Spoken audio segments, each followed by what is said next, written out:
बोलिए राजा रामचंद्र की जय। और तेज बोलिए। बोलिए राजा रामचंद्र की जय। भारत माता की जय। इस बरहतपुर कुटी के पावन पवित्र परिसर में आयोजित प्रभु श्री राम के कथा में उपस्थित पूज्य संत चरण व्यासपीठ और इस कथा में उपस्थित माताएं, बहनें, नौजवान, पिता तुल्य बुजुर्ग, प्यारे बच्चों, आज हम सभी लोग इस बरहतपुर कुटी के जो समिति है उस समिति के नेतृत्व में इस राम कथा का श्रवण कर रहे हैं। बहुत ही सुंदर आयोजन है। जिस दिन कलश यात्रा निकलने वाली थी उस दिन भी मुझे सूचना किया था। व्यस्तताओं के कारण अनेकों स्थानों पे जाना था, मैं नहीं आ पाया, लेकिन आज कहे कि जरूर चल के आप सब लोगों का दर्शन करेंगे, क्योंकि राम जी की जो कथा है और राम जी की कथा बहुत ही कल्याणकारी है और इस राम जी के कथा से सबका कल्याण होता है। दुनिया में राम जी की कथा ही एक ऐसी कथा है जिससे कि मन की व्यथा समाप्त हो जाती है। अगर मन की व्यथा को समाप्त करना है तो आपको किसी वैद्य के पास जाने की जरूरत नहीं है, किसी डॉक्टर के पास जाने की जरूरत नहीं है। आप राम जी की कथा सुन लेंगे तो आपके मन की व्यथा समाप्त हो जाएगी और जब मन की व्यथा समाप्त होती है तभी व्यक्ति अपने विकास के बारे में सोचता है, अपने ऊंचे स्थान पर जाने के बारे में सोचता है, अपने परिवार के संरक्षण के बारे में सोचता है। हम सबका सौभाग्य है कि हमारा जन्म जिस देश में हुआ है इस देश का आधार धर्म है और धर्म जिस देश का आधार है राम कृष्ण की धरती है।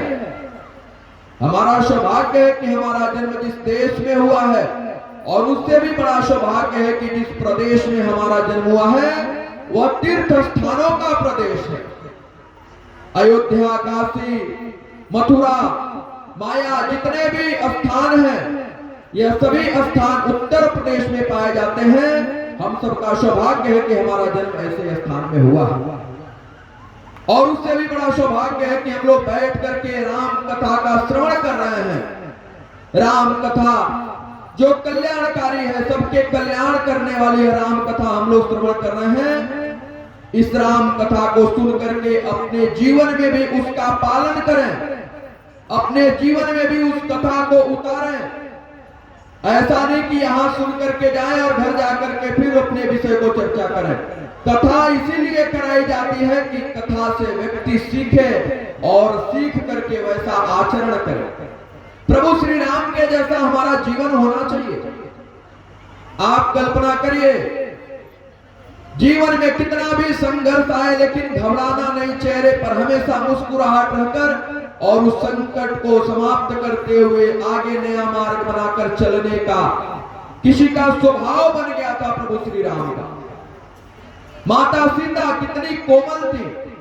माता सीता जब चलती थी तो पुष्प बिछ जाते थे, लेकिन जब परिस्थिति आई तो जंगल में वन वन भटकना पड़ा।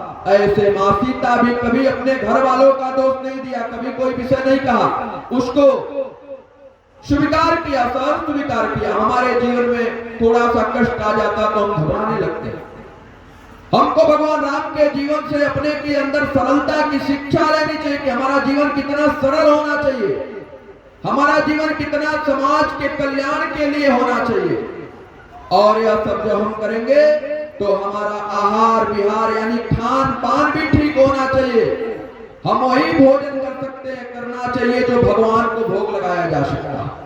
हम अपने बच्चों को भी संस्कारित करें क्योंकि वह हमारे भविष्य हैं और हम अपने बच्चों को जब संस्कारित करेंगे तो हमारे बच्चे भगवान राम और भगवान कृष्ण के स्वभाव के होंगे। जब राम और कृष्ण के स्वभाव के हमारे घर के बालक होने लगेंगे, अपने आप इस देश में राम राज्य आ जाएगा, अपने आप ये धरती प्रगति के पथ पे आगे बढ़ते लोग। और भगवान राम का स्वभाव क्या है? भगवान राम का स्वभाव है प्रातः काल जगने के बाद प्रातः काल उठ के रघुनाथा, मातु पिता गुरु नाम ही माथा। प्रातः काल जगने के बाद अपने घर में अपने से बड़ों को प्रणाम करने की परंपरा जो भगवान राम ने प्रारंभ किया था, वो परंपरा हमारे घर में भी चलना चाहिए। और हम अपने घर के लोगों को संस्कारित धर्म के दिशा में आगे बढ़ाते हुए चले, ताकि हमारा परिवार जब विकास करेगा, हमारा परिवार जब देशभक्ति और राष्ट्रभक्ति और धर्म भक्ति की तरफ आगे बढ़ेगा, तो हमारा गांव भी विकास करेगा, हमारे गांव का भी कल्याण होगा। हमारे गांव का भी एक छोटा बच्चा नींद में भी जगेगा तो भगवान श्री राम का जय घोष लगाएगा, नींद में भी जगेगा तो शंकर भगवान की जय बोलेगा। ऐसा धर्म का आधार हमारे गांव का भी होना चाहिए, और हमारा गांव भी धर्मानुरागियों का गांव है। ये सर्वत्र चर्चा होनी चाहिए कि बरहतपुर गांव के रहने वाले लोग बड़े धर्मात्मा है, बड़े धर्मज्ञ लोग हैं। ऐसी चर्चा अपने गांव के बारे में समाज में होनी चाहिए। ऐसा आप सब प्रयत्न करें। चूंकि यह कोई मंच नहीं है, भाषण देने का विषय नहीं है, पूज्य व्यासपीठ हमारे सामने विराजमान है, व्यासपीठ से आपको प्रवचन सुनने को मिलेगा। मैं बस यही आग्रह करते हुए अपनी बात को समाप्त करता हूं कि आप सबका जीवन भी भगवान श्री राम के जीवन के जैसा हो, आप सब लोग भी भगवान श्री राम के जैसा आचरण और व्यवहार करें। यह परहतपुर गांव भी अयोध्या जैसी नजर आए, अयोध्या जैसा धर्म का कार्य यहाँ चले, समाज में इसकी चर्चा हो कि परहतपुर कुटी भी एक गांव है जहाँ धर्म का गांव है, और उस गांव के पास जाने में लगता है कि हम अयोध्या जी की सीमा को पार कर रहे हैं। यह तभी हो सकता है जब गांव का एक एक नौजवान इसको सुनिश्चित करेगा कि हमारा जीवन प्रभु श्री राम के जीवन जैसा हो।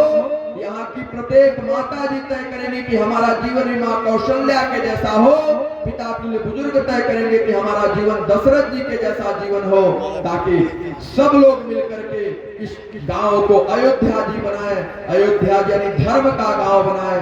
भगवान आपको आशीर्वाद दें, आप सब प्रगति के पथ पे बढ़े, ऐसा आग्रह और प्रभु के चरणों में प्रार्थना करते हुए पुनः व्यासपीठ को नमन करते हुए अपने विषय को पूरा करता हूँ। जय श्री राम।